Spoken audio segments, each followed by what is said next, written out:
Farhana jabat Master of Veterinary Science PhD dan bekerja di Menzies Health Institute Queensland, Griffith University Australia. Beliau adalah lulusan dokter hewan dari Universitas Gajah Mada tahun 92, kemudian bekerja di Laboratorium Kesehatan Masyarakat Dinas Kesehatan DKI Jakarta pada tahun 93. Kemudian pada tahun 97 beliau mendapat gelar Master of Veterinary Science dari University of Queensland, kemudian bekerja sebagai dosen biologi di Universitas Kristen Indonesia dari tahun 2001 sampai 2003. Kemudian pada tahun 2007 beliau mendapat gelar PhD dari University of Queensland, lalu mendapat batu pendidik postdoctoral fellow University of Pittsburgh, Pennsylvania, USA. Kemudian jadi peneliti lagi di University of Queensland sampai dengan tahun 2010. Dan saat ini total jurnal internasional yang ditulis oleh beliau adalah 8 so, adalah effort sebagai peneliti juga. Selain itu beliau juga menulis beberapa tulisan adalah ilmiah dan newsletter, dan sebagian besar tulisan ilmiah dokter pejabat di bidang molekular mikrobiologi dan mekanisme antibiotik. Beliau juga sangat antusias untuk mikrobiota dan probiotik. Ajaran dokter Hana untuk kita semua adalah marilah kita bangkitkan semangat untuk tetap belajar, meneliti dan menulis. Kemudian saya akan memberikan sedikit cepat saja highlight apa-apa saja yang akan dibicarakan oleh dokter Hana pada seminar ini. Terima kasih untuk Universitas Nusa Cendana, terutama kepada pembantu rektor 1, Dr. Maksanam. Beliau adalah kakak kelas saya. Rasanya sungguh berbahagia bisa connect lagi dan bisa berbincang-bincang keilmuan, dan semoga ini bermanfaat ya. Baiklah, saya mulai.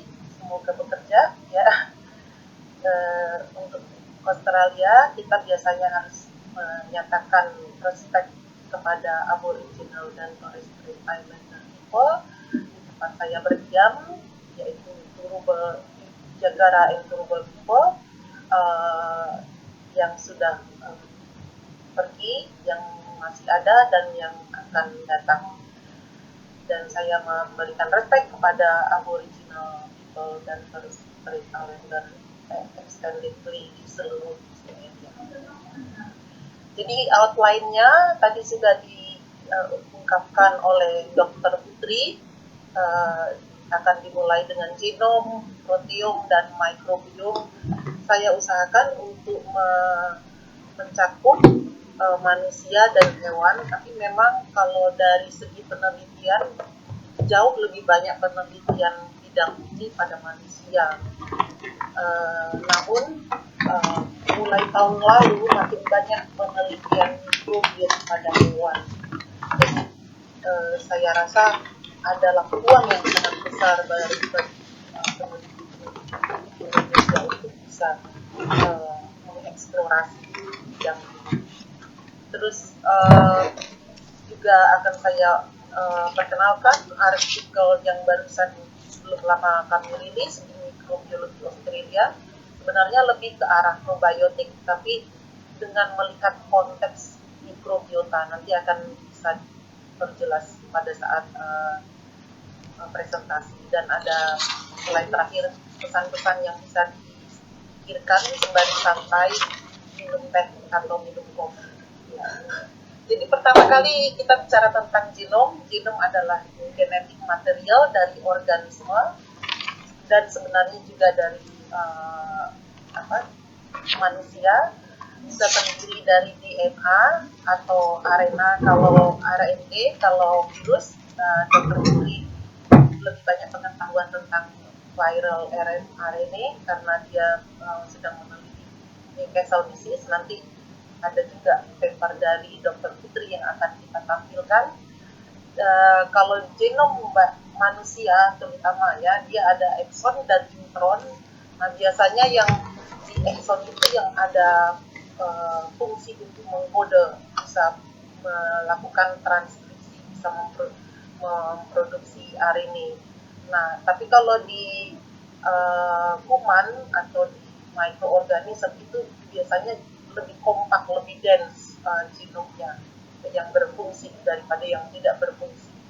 Nah, pada eukariotik ada juga DNA mitokondria, dan pada tanaman ada juga DNA kloroplas. Nah, bidang studi untuk mempelajari DNA ini disebut genomik, sebenarnya DNA dan RNA ya. Dan beberapa istilah yang akan diperkenalkan adalah sequencing, mapping, ukuran genom, dan metagenomik.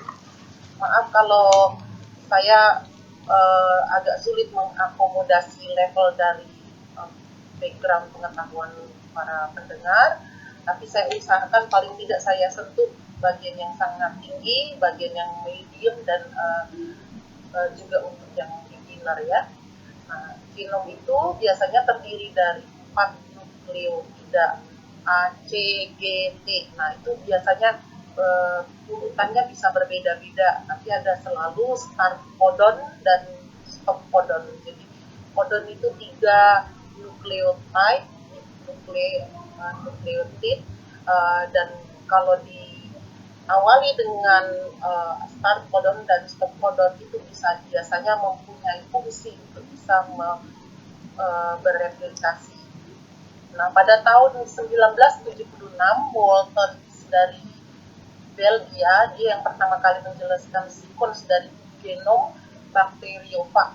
Bakteriofag itu sebenarnya bukan bakteri, tapi adalah phage atau virus. Nah, terus kemudian juga di tahun berikutnya, Fred Sanger menyelesaikan DNA genom dari phage gen ya, dari virus juga. Nah, kalau untuk presentasi ini saya akan lebih memberatkan tentang DNA karena itu memang saya lebih banyak meneliti tentang DNA dan bakterial DNA yang biasanya saya teliti. Dan seperti yang sudah saya ungkapkan sebelumnya, genom terdiri dari gen yang bisa memiliki fungsi untuk mengkode dan tidak mengkode, non-coding region atau coding region. Pada eukariotik ada juga DNA mitokondria dan tanaman ada DNA kloroplas. Oke, kita ke slide berikutnya. Nah, gambar yang di sini ini menunjukkan sebenarnya ukuran dari genom. Jadi virus itu sangat kecil, itu yang paling kiri. Kemudian yang purple, yang ungu itu adalah kuman, dan kemudian ada kalau nggak salah parasit, terus jamur, ini mungkin entamuba, terus jamur, kemudian tanaman yang hijau dan serangga, kodok, ayam, dan manusia yang ini ya, yang agak paling bawah. Nah, tapi lucunya beberapa tanaman sebenarnya lebih banyak ukuran genomnya daripada manusia, seperti pakis. Tanaman pakis itu saya juga baru tahu kalau dia bisa sampai 130 GB. Iya, kalau nggak salah. Nanti kita bisa lihat ya lebih lanjut. Apa gunanya genom dan untuk apa sebenarnya kita harus mengerti tentang ini, paling tidak sebagai orang awam ya. Karena kita perlu mengetahui keanekaragaman hayati. Hayati maksudnya mulai dari mikroorganisme sampai flora, fauna, dan manusia. Dan keunggulan yang paling penting seperti kita sudah lihat seperti tiap hari itu diagnosa penyakit.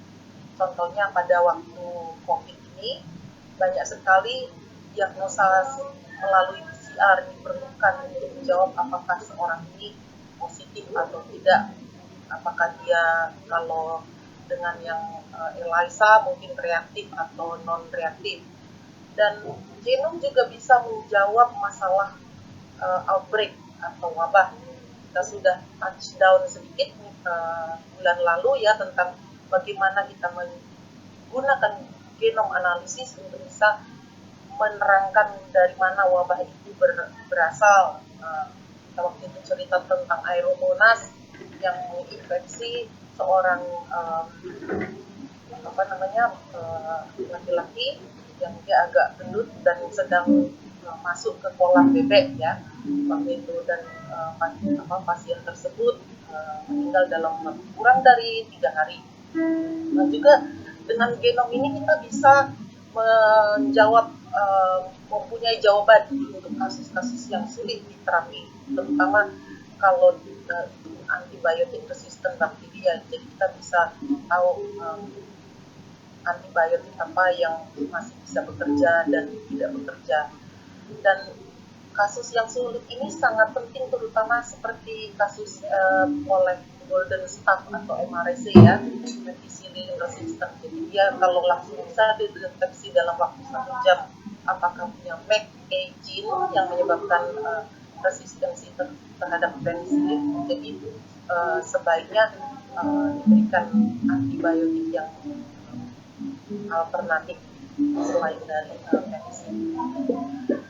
Jadi banyak kegunaan genom ini, dan tidak hanya terbatas di bidang kesehatan, tapi di bidang kelautan, perikanan, dan biologi lingkungan itu sangat diperlukan untuk kontribusi database dan memperkaya pengetahuan. Banyak hal yang belum tereksplorasi ya di Indonesia dan di seluruh dunia juga. Terus hal ini sangat membantu untuk istilahnya kekayaan intelektual dari negara dan juga kekayaan intelektual dari masyarakat, dan juga mendidik dan juga membuat ilmuwan-ilmuwan kita lebih diperdayakan, lebih bekerja dengan lebih giat dan memperkuat cabang genom, dan ikut berpartisipasi di peringkat dunia untuk genom, protein, dan microbiome. Waktu saya berbincang-bincang dengan Putri, walaupun hanya sejenak ya, tapi saya sudah rasakan seperti saya waktu masih muda, semangatnya itu masih sangat tinggi, dan mungkin kita nanti bisa berbincang lebih banyak bagaimana bukan Rp1.000 ya, bukan 1 juta dan bukan 1 miliar. Ini adalah ukuran dari genom di dalam base pair biasanya. Saya nggak masukkan koma atau titik karena nggak membutuhkan. Kalau di Indonesia kan pakai titik, tapi kalau di Western dia pakai kilo base, bandingan antara virus, kalau masih ingat yang tadi virus bakteri terus ada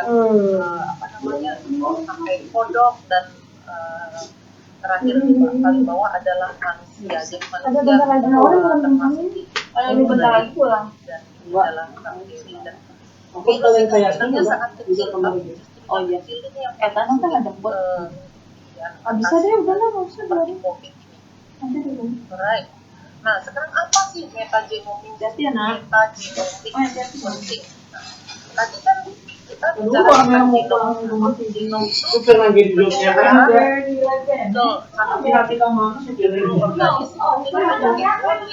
atau hanya amoeba atau hanya pakis gitu ya. Tapi kalau metagenom itu sebenarnya kumpulan mikrobiota, kumpulan kuman, jamur, archaea, virus yang ada di manapun, tergantung kita melihat bagaimana konteksnya. Kalau kita bilang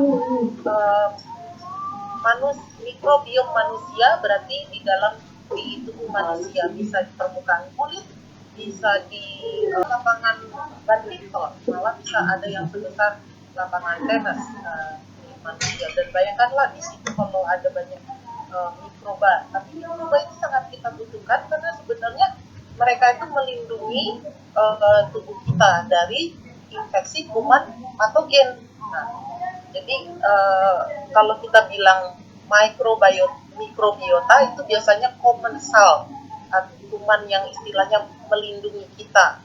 Nah, yang di perut itu juga 1 kilo sampai 2 kilo kuman itu juga istilahnya sebenarnya kuman yang melindungi kita, apalagi kalau diversity-nya itu sangat banyak.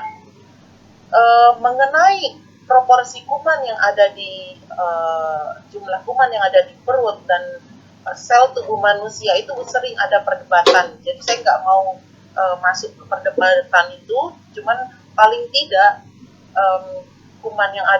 jumlah kuman yang ada di perut itu lebih banyak daripada jumlah sel tubuh kita. Ada yang bilang sampai 10 kali, ada yang bilang hanya sampai 2 kali lebih banyak dari sel tubuh manusia. Oke? Nah, kalau genom tadi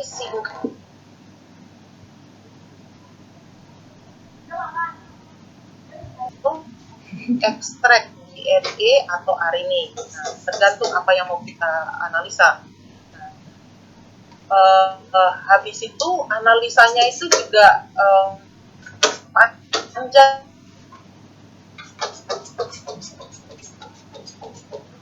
sampel, terus bisa kita bangun taksonomi atau kita sebut waktu kalau nggak salah bulan lalu silsilah kuman ya.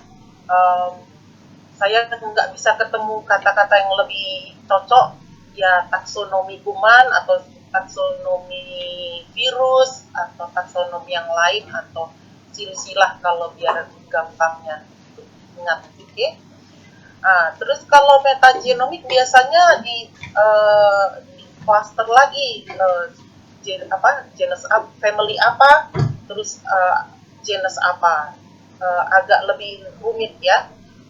Saya sendiri belum terlalu ahli dengan metagenomik, hanya belajar dengan melihat apa yang ada di published article. Nah, kalau ini pengalaman dari kami sendiri, bagaimana kita menggunakan genom untuk masalah infeksi nosokomial. Nah, tadi kan barusan saya bercerita tentang Aeromonas ya, itu patogen untuk ikan air tawar. Nah, sekarang ini E. coli yang biasa menyebabkan penyakit saluran kemih. Nah, ya, saluran kemih. Dan itu ternyata dia mempunyai carbapenemes IMP4. Dia istilahnya cukup prevalen di Australia, dan karena dia ST131 itu yang disebut adalah pandemic E. coli, dia bukan hanya resisten tapi juga istilahnya virulen. Karena dia pandemik E. coli jadi agak sulit disembuhkan ya. Nah, terus dari sequence genomnya E. coli ini bisa kita temukan juga resistensi gen terhadap antibiotik. Dan ada paper yang lebih besar lagi di mana grup Bitson berusaha menjawab masalah infeksi nosokomial yang disebabkan oleh Enterobacter hormacei. Nah, kalau di klinik, di mikrobiologi patologi klinik itu Enterobacter cloacae ya, biasanya hormacei jarang di identifikasi. Tapi sebenarnya kalau nggak salah 40% itu sebenarnya bukan cloacae tapi Enterobacter hormacei. Dan ini tetap masuk dalam Enterobacter cloacae kompleks. Nah, jadi dalam paper yang kedua ini dengan outbreak wabah yang lebih besar, ternyata dia tetap sama sequence-nya dengan kuman yang ditemukan kalau nggak salah 3 atau 4 tahun sebelumnya. Jadi kalau kita simpan datanya, nggak perlu kita simpan kumannya, kita bisa cocokkan di tahun mendatang. Nah, tapi untuk itu perlu ada network resources yang baik untuk bisa menyimpan data itu dengan baik dan punya backup. Saya bukan IT person, tapi kurasa kalau untuk melihat segala sesuatunya ke depan harus ada kolaborasi antar ilmu ya, antara bagian teknologi dan bagian biologi. Nah, ini juga pekerjaan kita dulu, kita berusaha menjawab masalah infeksi nosokomial dengan menggunakan analisa genom. Nah, ini kuman NDM singkatan dari New Delhi Metallo-beta-lactamase dari family Enterobacteriaceae. So dalam family Enterobacteriaceae ini ada marga Serratia, marga E. coli, marga Klebsiella. Nah, itu semua satu familia. Nah, tapi mereka pada dasarnya punya NDM, beda-beda plasmid yang membawa NDM ini, tapi kita bisa lihat ada terjadi horizontal transfer pada wabah yang itu. Sebenarnya wabahnya sangat kecil, tapi bisa kita track apa yang terjadi. Nah, ini hanya satu kasus, seorang student dari Thailand, dia dokter, dan ada Acinetobacter, sangat menarik sekali, karena dia sangat resisten dan kita berusaha menjawab dengan genome sequencing. Jadi sebenarnya banyak hal yang bisa kita tuangkan ke dalam tulisan lewat kasus-kasus yang kita lihat di klinik atau lihat biodiversity di lingkungan kita. Wah, ini ada yang merasa bangga nih, Putri. Ini papernya Putri ya, Putri Pandarangga, yang mungkin Putri bisa jelaskan sedikit dari ayam Newcastle virus. Oke, baik dok. Ini full genome sequencing, artinya kita menguraikan semua tentang genom dari Newcastle disease virus atau disebut dengan PPLO. Jadi ini diambil saat terjadi outbreak di ayam di Jawa Barat. Kemudian full genome sequencing seperti Dr. Hana bilang tadi, kita nggak bisa berdiri sendiri. Jadi kita butuh bioinformatics. Sekarang itu lagi booming, banyak orang mau berusaha untuk itu. Tapi background-nya memang harus bisa di IT. Gitu dong. Boleh tanya, ini tahun 1951 ya, betul ya? Oh, ya itu strain yang biasa digunakan oleh Balitvet. Itu digunakan, yes, untuk kayak ya, untuk challenge internal control. Oh, oke. Exactly. Iya. Jadi tapi yang satunya Cilebut yang tahun 2015 itu yang sebabkan outbreak di Jawa Barat. Oke. Kalau Kira-kira berapa persentase mortality ya? itu mortality-nya sampai 80-90% even di ayam yang sudah divaksin. Jadi di sini kita dengan genom ini kita bisa ketahui bahwa sekarang last hope di mana itu dari genotype 2 itu sudah tidak mampu lagi untuk melindungi ayam saat diserang oleh NDV yang dari genotype 7. Ya, that's it. That's a good point. Kenapa kita perlu men-sequence? Karena kita bisa tahu kalau ada mutasi ya, betul ya? Betul dong. Iya. Bangga sekali saya waktu ketemu paper ini. Siap untuk slide berikutnya? Ini juga Putri sebagai salah satu co-author. Jadi biarpun kita di tengah sebagai co-author, kita harus bisa menjelaskan apa isi artikel tersebut. Benar?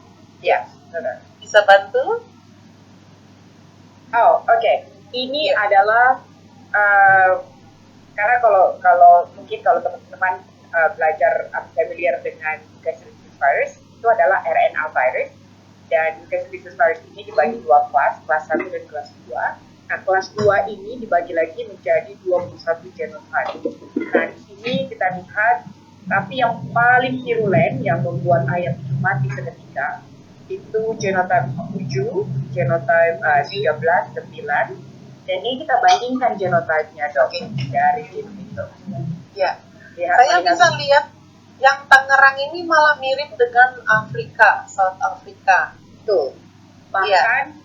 bahkan yang virulennya itu dari yang tersebar di seluruh dunia, bahkan di Pakistan dan Israel, itu nenek moyangnya itu dari virus MBV yang dari Indonesia tahun 80-an kalau tidak salah. Nah ini dengan menggunakan teknik phylogenetic tree. Iya. Whole genome sequencing. Iya. Jadi kalau menyimpan virus itu lebih rumit ya sebenarnya dari kuman ya, karena dia harus kadang dipasang ya. Betul nggak? Betul sekali. Dan harus dengan minus telur ya. 80 derajat. Ya. Iya. Jadi kalau kita sudah punya genom datanya, kita nggak perlu freezer untuk itu, kita nggak perlu telur yang sudah diinokulasi. Iya. Ya, kita sudah lihat dengan mata kepala sendiri dan dengar dari yang menulis. Oke, jadi semoga semakin banyak yang semangat untuk belajar tentang genom ya. Oke, ini mungkin cukup menarik untuk di daerah pedalaman karena mungkin kita banyak daerah yang tidak di-cover dengan internet, terus juga sampel yang sangat sensitif, mungkin sensitif terhadap temperatur, waktu transportasi, atau mungkin juga tidak memungkinkan untuk pulang balik ke site field work. Jadi ada kemungkinan untuk sequencing on the spot ya di field trip.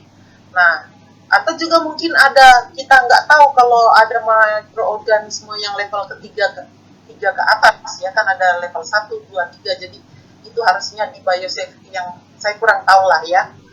Tapi paling nggak untuk menghindari degradasi sampel selama transportasi, dan juga kalau memang ada suatu kasus yang perlu ditangani dengan cepat dan tepat, itu sequencing on the site itu mungkin perlu dilihat pada waktu ke depannya ya. Instrumennya sangat sederhana ukurannya ya, ukurannya sebesar USB stick, sebesar ini power pack-nya komputer, namanya MinION Nanopore. Silakan lihat sendiri, tapi sangat banyak paper-paper yang sudah menggunakan MinION, dan bahkan database-nya itu bisa kita bangun sendiri supaya kalau tidak ada internet connection di daerah pedalaman itu kita tetap bisa melakukan sequencing ya. Nah, kalau yang paper yang pertama ini juga dari Brisbane ya, dari UQ. Saya kenal dengan penulisnya juga, Mycobacterium. Kebetulan memang itu kayak reference Mycobacterium tuberculosis laboratorium. Jadi dia levelnya C3 di kompleks itu untuk melakukan riset ini. Nah, jadi kumannya itu dibawa dari Papua Nugini. Jadi salah satu lokasinya dan untuk di studi ini. Dan ternyata mirip dengan Beijing kalau nggak salah. Nah, kalau yang ini dengan dia berusaha membuat database sendiri namanya MINES, jadi nggak perlu internet connection pada waktu, berusaha mencocokkan data dengan karena kan kita perlu anotasi gene dan kita perlu tahu reference-nya. Jadi waktu dia melakukan matching untuk hasilnya, ya cukup melakukannya dengan database yang mereka bikin software pada komputer. Jadi harus selalu bawa laptop ya. Terus mereka analisa lagi di lab untuk interpretasi lebih dalam. Nah, saya berusaha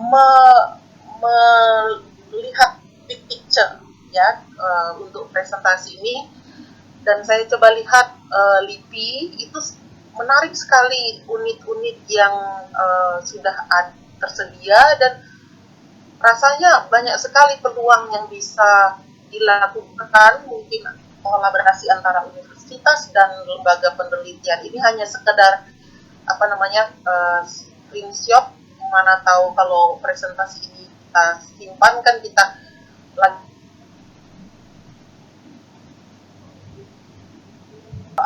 komunikasi yang lancar dan diskusi yang menyenangkan. akan keluar ide-ide yang cemerlang. Ekman itu juga sangat terkenal dengan molecular biology dan memang top di Indonesia saat ini ya, dan ada beberapa personil yang cukup baik untuk bisa dihubungin, dan BPPM Soft juga kalau nggak salah berusaha mengkontak saya untuk tentang probiotik waktu itu, tapi baru tadi siang saya bisa jawab emailnya. Jadi coba kita melihat berpikir di luar kita sebagai kalau saya sebagai Griffith, mungkin kalau sebagai Nusa Cendana ya di luar Fakultas Kedokteran Hewan dan sebagainya.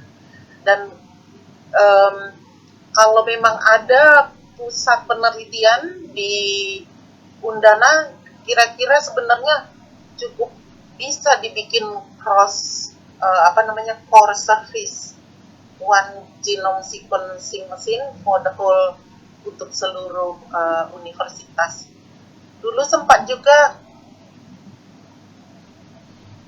plan itu waktu dia belajar belum ada instrumennya. Sesudah dia kembali ke Thailand, mereka membangun layanan sequencing dan bioinformatik. Jadi semua itu bisa dipikirkan dulu, dibuat draft dan bisa dibicarakan. Dan saya lihat juga di ini UNESCO World Heritage, ada beberapa tempat. Waktu ngobrol dengan Putri, saya kepikiran tentang Komodo National Park. Jadi saya iseng-iseng coba cari Komodo. Yang merah ini sebenarnya dia perlu help, memerlukan pertolongan karena sudah kritikal. Yang kuning ini juga kurang sehat ininya, mikrobiotanya kalau menurut saya, atau kondisi dari bangunan tersebut ya. Jadi mungkin ada hal-hal yang bisa dipikirkan dari sini. Mungkin ada jamur yang mendegradasi bebatuan di Candi Borobudur. Itu mungkin bisa menjadi pertanyaan untuk seorang arkeologis atau yang lain dengan kerjasama. Hanya sekedar melemparkan ide saja.